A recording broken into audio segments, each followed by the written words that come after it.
So people wonder, what is this issue about male sexual abuse? Why do we work with it? Is it actually damaging? And that brings up a lot of issues. One of the issues is the myths about male sexual victimization. There are 7 most common ones that we talk about. The first one is that boys can't be molested, that it doesn't happen to them. And nowadays we've found that society is opening up to the concept that yes, they can be abused.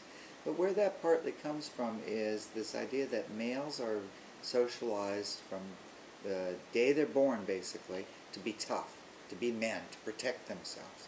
So we know that if we have a group of adults, both men, women in a room, transgendered people in the room too, and all of a sudden somebody runs into the room with a gun and starts shooting up, what will happen is all those who identify as women will run out or run under the table. They'll take cover. And all the men will rush them, try to go after this guy or gal, and they'll try to take them down, as if men are invincible, just like Superman. So this is easy to see how this plays out when I go talk to kids about male sexual victimization. And I'll be in a classroom and I'll say, well, you know, boys can be abused too. And a hand will go up, and a little boy always a little boy will say, Mr. Braveman, Mr. Braveman. And I'll call him, yes. And the kid will say, it can't happen to me. I'll say, really? Why is it? And the boy will say, well, anybody tries to touch me like that, I'll just give him a karate chop. And I ask the kid, do you know karate? And of course the child says no. What we know is that this myth that boys can protect themselves is so strong that it leads a lot of boys to guilt and shame when they are molested, because somehow they believe they should have been able to protect themselves. And the reality is that, yes, sometimes boys are abducted, sometimes boys are grabbed by strangers, and sometimes they are violently raped. However, the vast majority of the time, it is coercion through the use of toys, candy, gifts of taking a child fishing, giving the boy something that he may want that otherwise he doesn't get, in exchange for sexual favors that does not involve violent rape, doesn't involve penetration lots of times. And it is done by somebody that the child trusts, a mother, a father, an uncle, a priest, a school teacher. And so the child is not in a position to protect themselves. When we talk about that in the classroom, I go back to this little boy and I say, will you stand up, please? And the kid stands up, and I stand up, and I look down at the child, and I'm not tall. However, I look down at the child looks up at me, and we acknowledge the fact that kids are little. They're small. And usually they haven't been trained.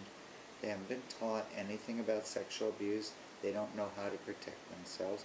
And what are they going to do? Are they going to turn to a caregiver that they desperately need to rely on for food and shelter and clothing and love, and say, you're bad, you're evil, don't do this, this is wrong?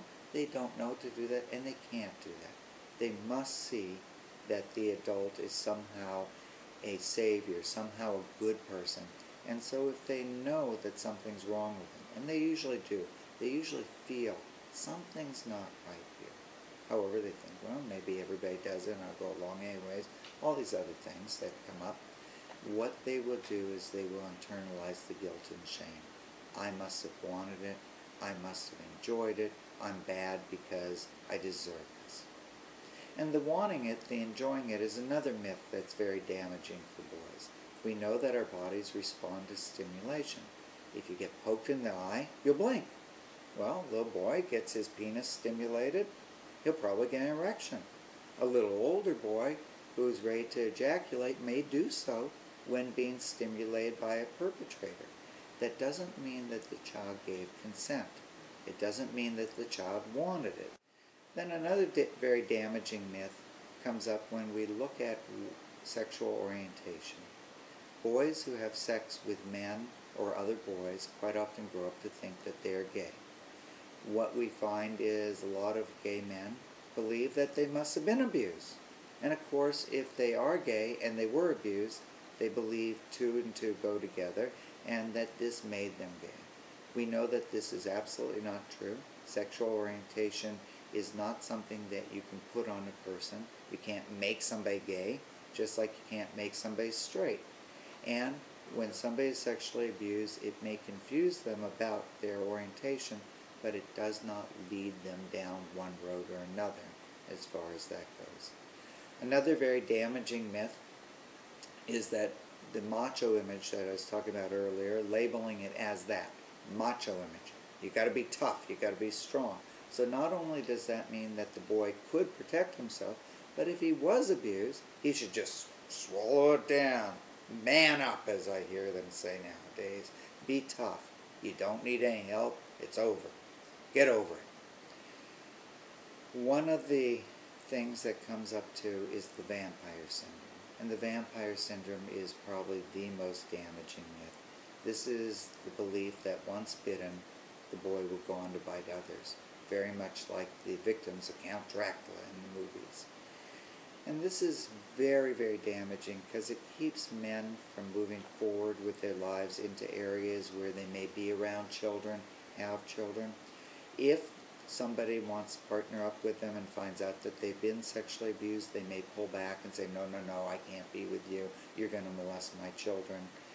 It's so damaging because many people believe this myth that if a man comes forward and says, I was sexually abused, for example, in the documentary Boyhood Shadows that we just completed, these men who say, I was sexually abused and I want you to know about it and know how bad it is, what they face is discrimination, that people are going to think, oh, well, poor you, but don't get near my child. Keep away.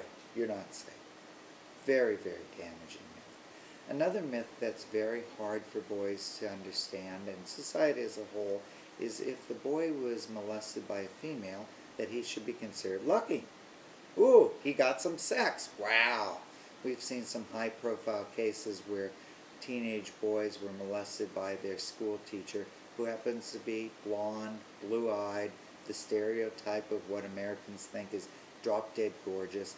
And if their friends find out, they go, oh, wow, you're the man. Cool. I wish it would happen to me. What we know is that for teenage boys to have a fantasy of having sex with a teacher like that is fine. Fantasies are good. It's a way we learn about sex, a way we explore our sexuality. But fantasy and having it come true are two different things. So what will typically happen is the boy may think that he's lucky at the time. However, when he grows up, he develops poor boundaries around sex.